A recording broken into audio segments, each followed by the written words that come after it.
Hello, and welcome back to the Calm and Connected podcast. I'm your host, Janine Halloran, and today I'm going to be talking about coping skills toolkits that you can make at the Dollar Tree. So this is the next in a series of podcasts I've done over the years of doing the Calm and Connected podcast, because I've done a few different videos about different places you can go to make calm down kits. So I've done one where I went to Five Below.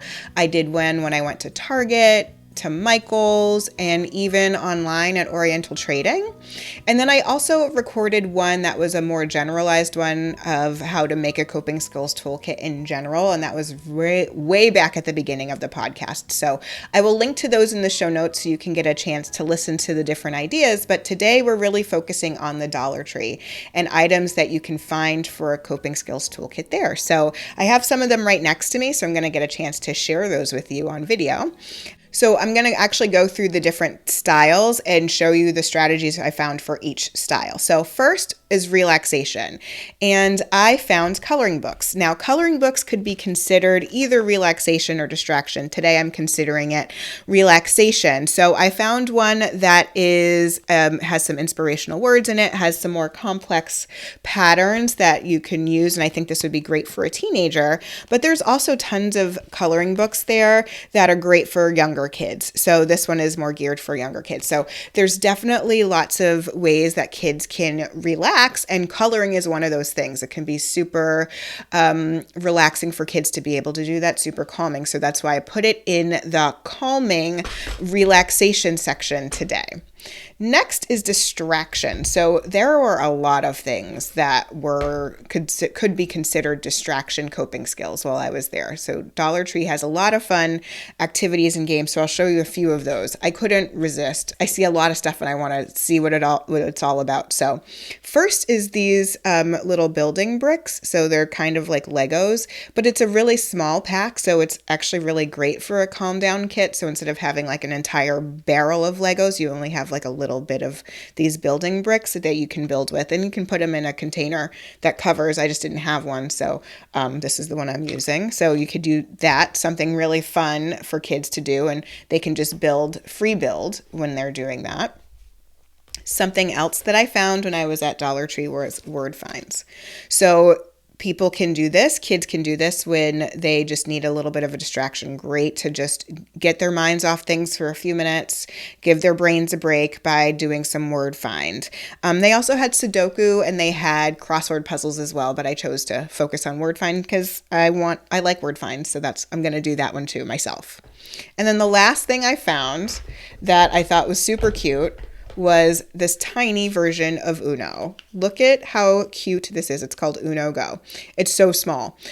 So it's perfect for on the go playing a game. So if you need a little bit of a distraction, using tiny Uno is phenomenal. So I'm going to actually probably play this with a couple of my clients over the next few weeks and see how they like it.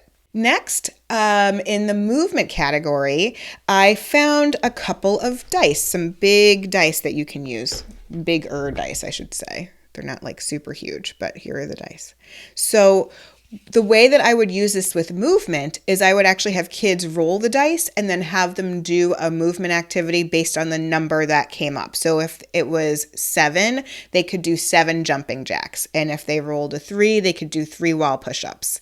And, for kids, I might have them either like they could add it, they could multiply it, whatever's going to work for them, so that they can actually get a little bit of movement in. So I like to use dice like this for big body movement. So it gives them a little bit of activity and gives them a little bit of a framework for doing the movement activities that they want to do.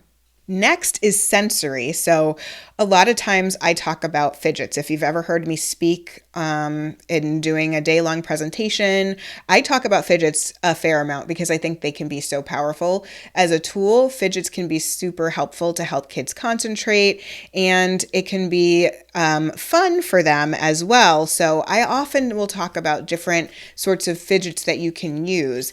And I often find that fidget stress balls that look like an actual ball. So like it looks like a football, it looks like a soccer ball, it looks like a basketball. It actually turns into a ball for some of our children. And I don't want that. Like, I don't want them to use it as a toy.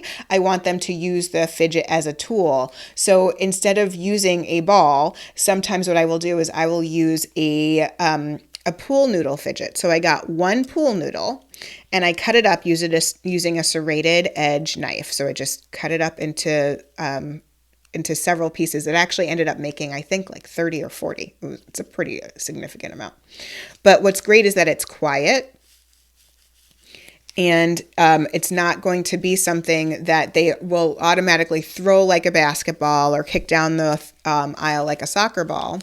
But then you can also make a lot of them from just one pool noodle. So you could make some for an entire class. You can make some, if you're a school counselor, you can make a ton for your office. So I think it's really cool to be able to have the sensory pool noodle fidget. I love it. And then finally, the last thing that I found at Dollar Tree were journals. So journaling is one of my favorite strategies that I like using for kids in the processing coping style. There's something so powerful about journaling. It can help kids process things. It can help them maybe come to different realizations, see things from a different point of view, think outside the box in terms of trying to solve a problem. So I like to be able to have a place for them to write it down, especially for my older kids. And, even for my younger ones, sometimes I have them journal by drawing, journal by, I'm writing, they're writing, that kind of thing. And the other thing you can use those journals for, you can use them for a gratitude practice. So you write down something that you're grateful for every day. Or maybe you do that even as a family. You write something down in the journal or the notebook every day. So lots of different things that you can do at the Dollar Tree, things that you can get at the Dollar Tree that will help kids cope with their big feelings. So I'd love to know if there's another place that you'd like me to go. Staples is on my list of places that I want to try, that I want to go and find lots of different strategies, because I often find, even when I'm just walking around Staples looking for office supplies, I'm always like, oh, that's a cool coping skill, or that could be a coping skill. So I'll do that later for you. But I wanted to know if you had any ones that you wanted me to do. Feel free to reach out and let me know. If you enjoyed this podcast, please feel free to share it with your friends and colleagues, and rate and review us wherever you listen. And one last thing, don't forget about yourself. Take a few minutes, have a little fun, and have an awesome day.